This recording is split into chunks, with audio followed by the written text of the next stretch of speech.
Paschatya. Jai Shri Krishna Chaitanya Prabhu Nityananda Shri Advaita Gadadhara Shri Vasadi Gaura Bhakta Vrinda. Hare Krishna Krishna Krishna Hare Hare, Hare Rama Rama Rama Hare Hare. We're going to continue reading from Srimad Bhagavatam Canto 3, Chapter 24, Text 41.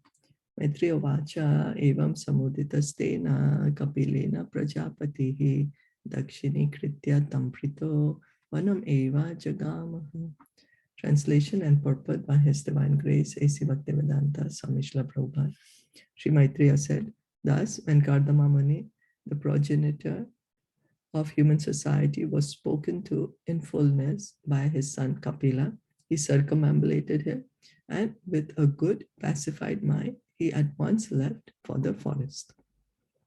Going to the forest is compulsory for everyone. It is not a mental excursion upon which a person goes and another does not. Everyone should go to the forest at least as vanaprasth. So forest going means to take 100% shelter of the Supreme Lord, as explained by Prahlad Maharaj in his talks with his father. Sada Samudvikna Dhyam Bhagavatam 7.7.5. So what is this? Okay, anyway, we'll read on the purport. People who have accepted a temporary material body are always full of anxieties. One should therefore not be very much affected by this material body, but should try to be freed. The preliminary process to become free is to go to the forest or give up family relationships and exclusively engage in Krishna consciousness. That is the purpose of going to the forest. Otherwise, the forest is only a place of monkeys and wild animals. To go to the forest does not mean to become a monkey or a ferocious animal. It means to accept exclusively the shelter of the Supreme Personality of Godhead and engage oneself in full service. One does not actually have to go to the forest. At the present moment, this is not at all advisable for a man who has spent his life all along in big cities. As explained by Prahlad Maharaj, Hitvatma patam graham andakupam. One should not remain always engaged in the responsibilities of family life, because family life without Krishna consciousness is just like a blind well. Alone in a field, if one falls into a blind well and no one is there to save him, he may cry for years and no one will see or hear where the crying is coming from. Death is sure. Similarly, those who are forgetful of the eternal relationship with the Supreme Lord are in the blind well of family life. The position is very ominous. Prahlad Maharaj advised that one should give up this well somehow or other and take to Krishna consciousness and thus be freed from material entanglement, which is full of anxieties. So how can we understand what we are being advised here? First, of course, the injunction was you need to go to the forest, but now for us, it's not practical. We are not forest people, we'll come back and maybe won't be able to survive also. We do not have those survival skills. Anyway, the idea why a person would go to the forest is so that they're freed from the family responsibilities and go and develop Krishna consciousness.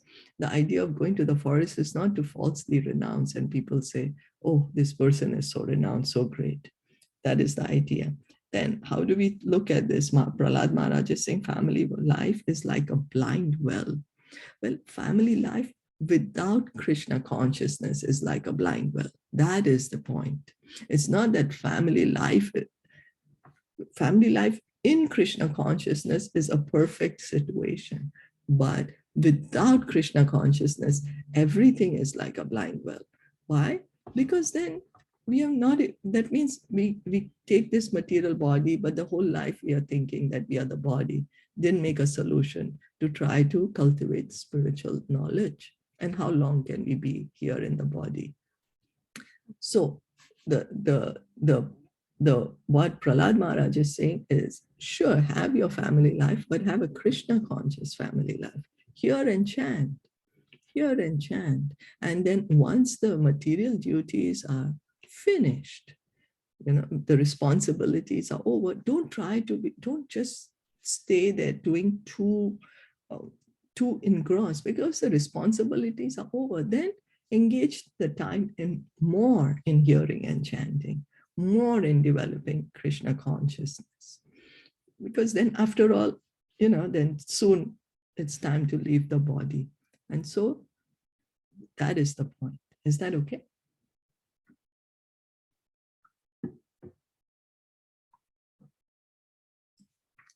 Yes. Because many people artificially, what happens is many people artificially, we read this, oh, family, well, life is blind, well, I should give up my family, I should give up my responsibility. But that's not the point. Krishna does not want us to become irresponsible people. The whole premise of the Bhagavad Gita, he keeps telling Arjuna, you do your duty, but do it in devotion for me. That is the point. Karma Yoga. That you do your duty, whatever you need to do, but do it in Krishna consciousness. That is the point. And when the time is suitable, yes, you do not have responsibilities, engage yourself more and more completely. When the time is suitable, yes, responsibilities finish, then don't stick on, then completely take up the process. Because otherwise, if we falsely, because some of us, we get carried away, we hear this and we are like, oh no, I should give up, but then we create a lot of friction with that. Idea is not to create friction, but idea is to bring everyone to Krishna consciousness, including the family members, if they are not Krishna conscious, by being good examples.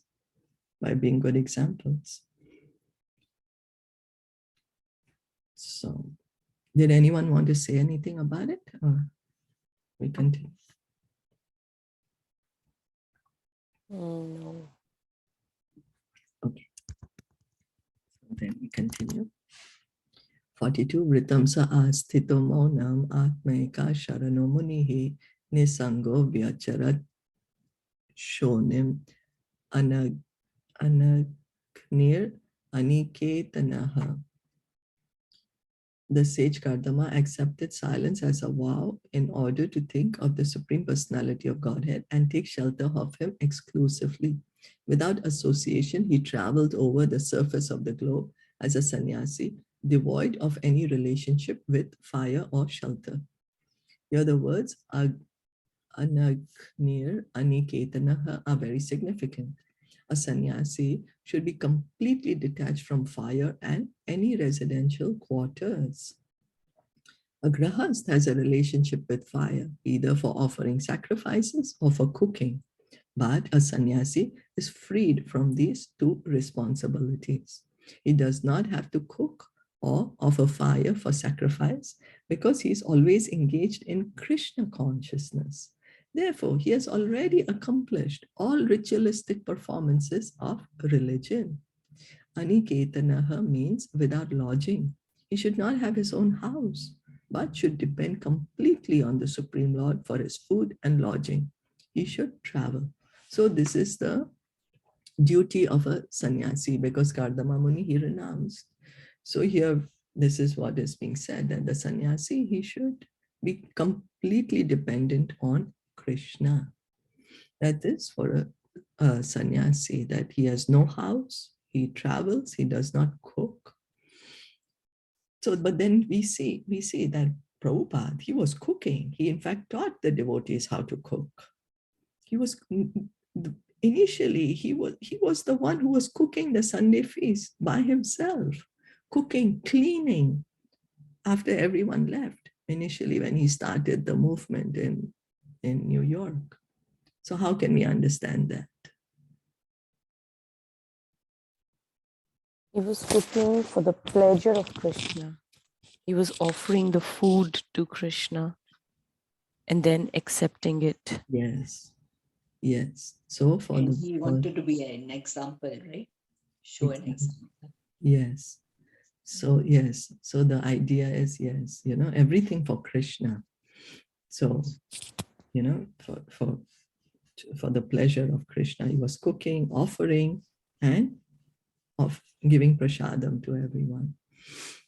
So even though sannyasi and fire sacrifice, sannyasi is not supposed to do this ritualistic performance of fire sacrifice, but Srila Prabhupada, he performed the marriage ceremony of his first disciples. So how can we understand that?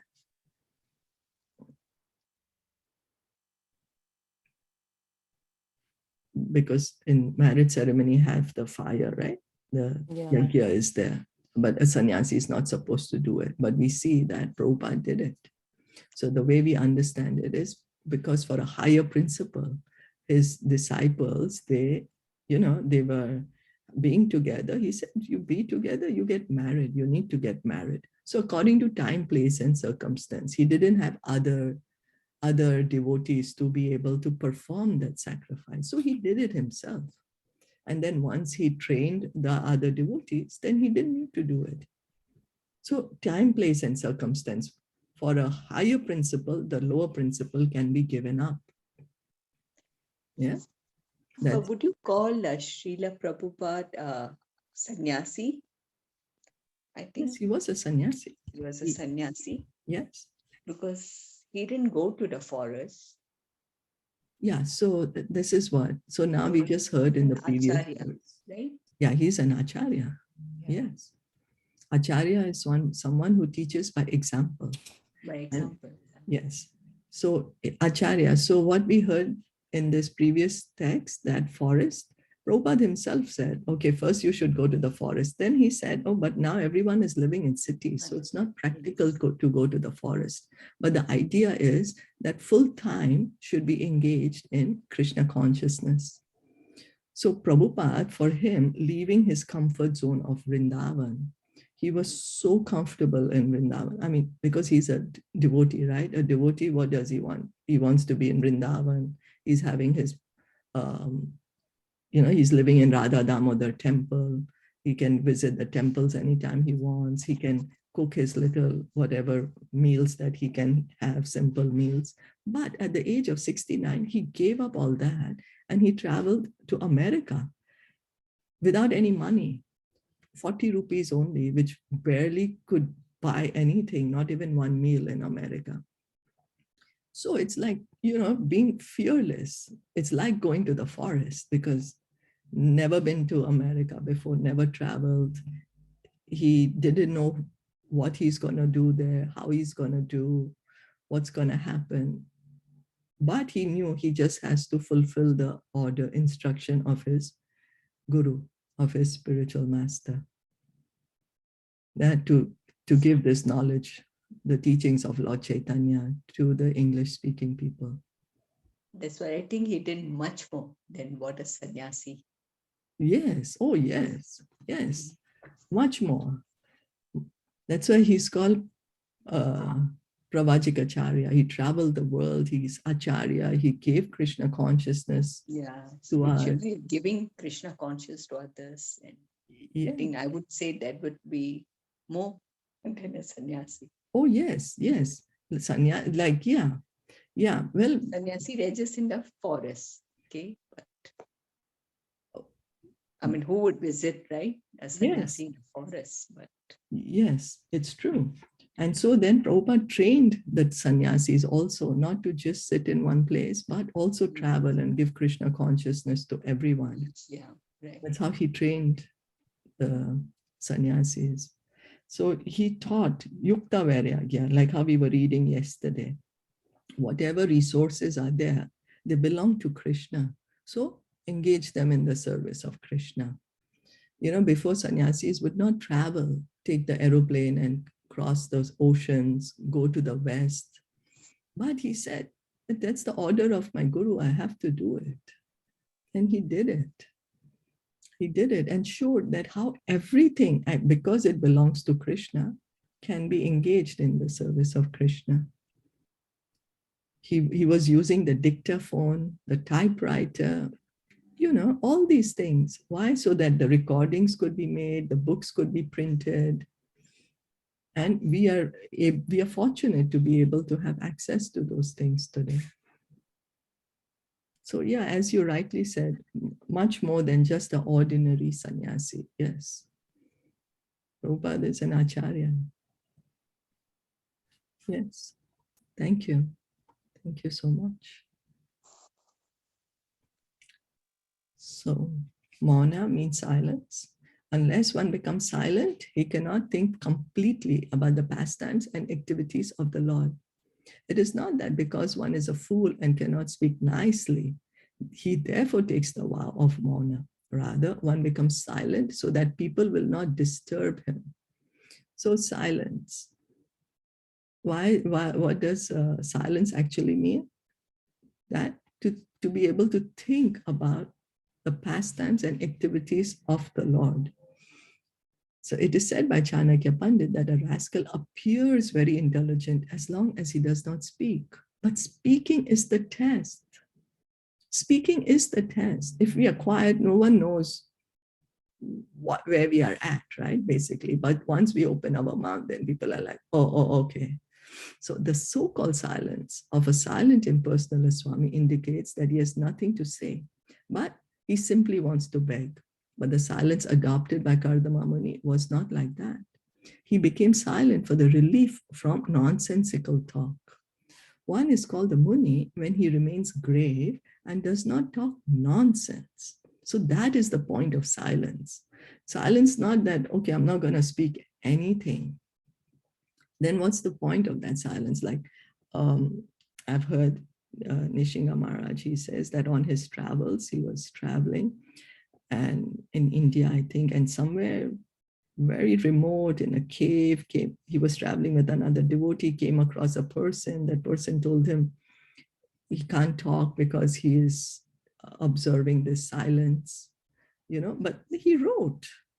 You know, if you're writing, that's also communicating, right? So it doesn't mean that we don't talk. Silence doesn't mean that you just have to keep quiet. Silence means that we don't talk nonsense. Speaking about Krishna consciousness is the true silence. That's what Srila Prabhupada taught us. That's what the pure devotees are teaching us.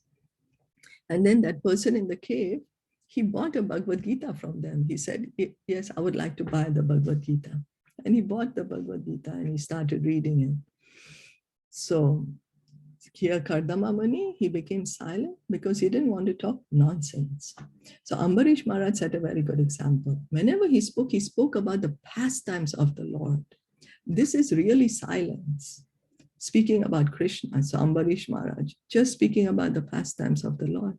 Mauna necessitates refraining from nonsensical talking and engaging the talking facility in the pastimes of the Lord. In that way, one can chant and hear about the Lord in order to perfect his life. So now we will say, oh, but throughout the day, I'm talking so much. What do I have to do? Is it that when I go to work, the only thing that I'm going to be talking to my colleagues or to everyone is I just have to speak about Krishna? Anyone?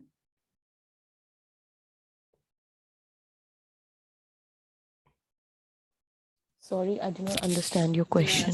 Same, yeah.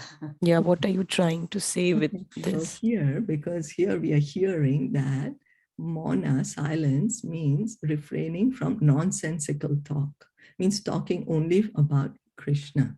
That is silence. So now, what does it practically mean to us? This thing, what practically, how do we take it?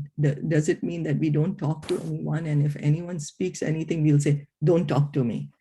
And I'm just going to talk about Krishna because I'm being observing silence. How do we practically apply this? In our life. Yes. It's hard, no?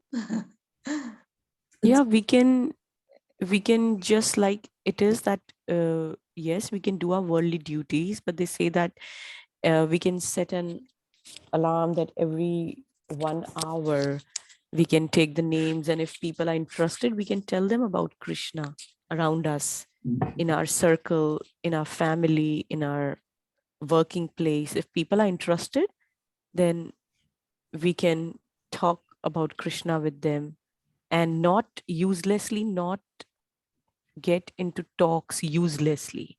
Like Yeah, we should that's the not talk point. useless talks about the picture, the videos, the internet, like, like how we indulge uselessly without anybody wants our opinion. We just jump into the conversation.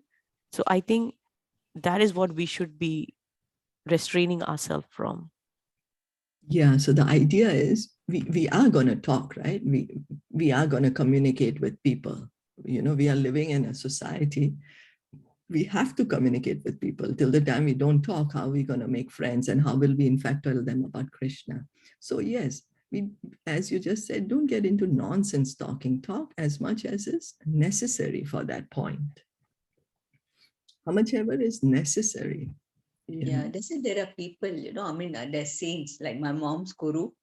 He used to do in a year twice, every like 1 month, they have the morn with.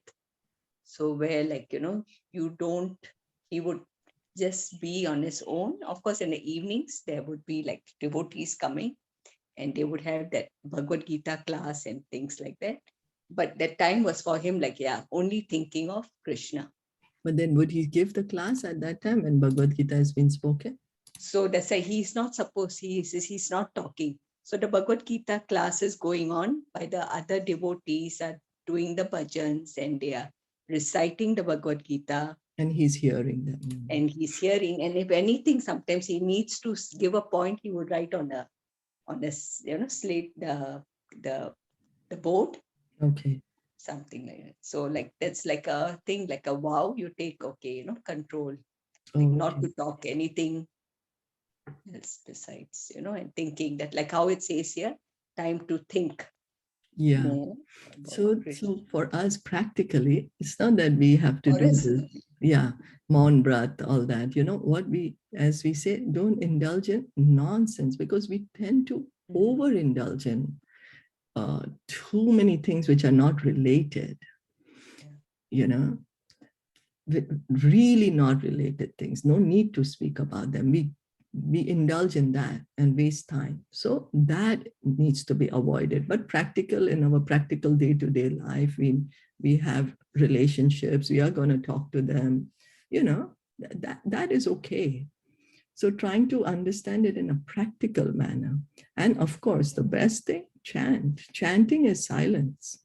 Speaking about Krishna is silence. Yeah.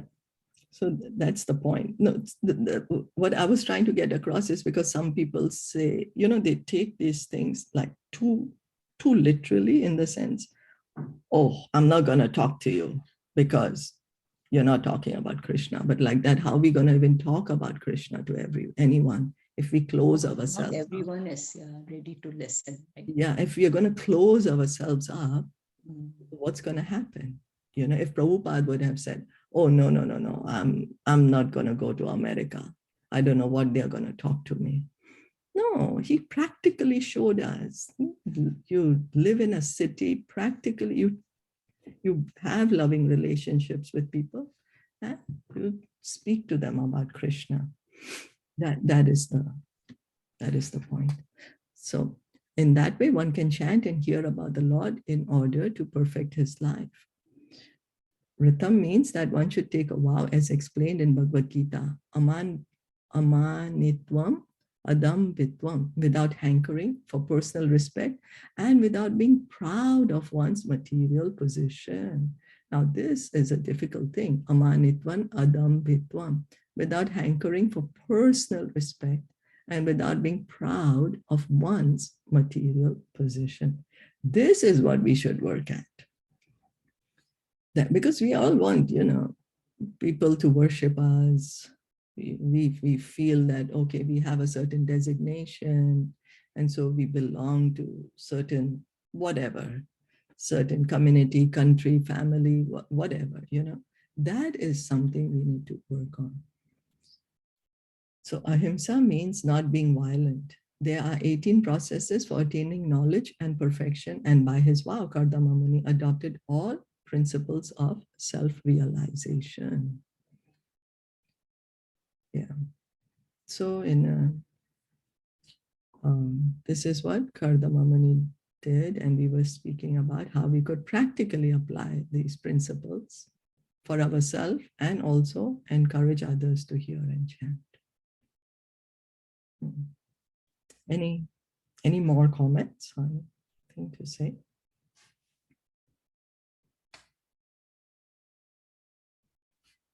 You know, we think we don't have this for personal respect and proud of one's material position. We think we don't have this at all. Well, some of us think we don't have it, but some of us may have it quite a bit. And that's the point. That's why Lord Caitanya says, Amanena Manadena. Amanena Manadena. Then what to do? What to do? If I have this thing, what shall I do? Just hear and chant. Everything will be okay. It will go. Just sincerely hearing and chanting. Yeah. So we'll stop here for today. Yes. Thank you so much. Thank you. For listening in and joining in. Srimad Bhagavatam ki jai, Srila Prabhupada ki jai, Ram Navami ki jai. Jai Shri Ram. Jai Shri Ram. Hare Krishna. Hare Krishna.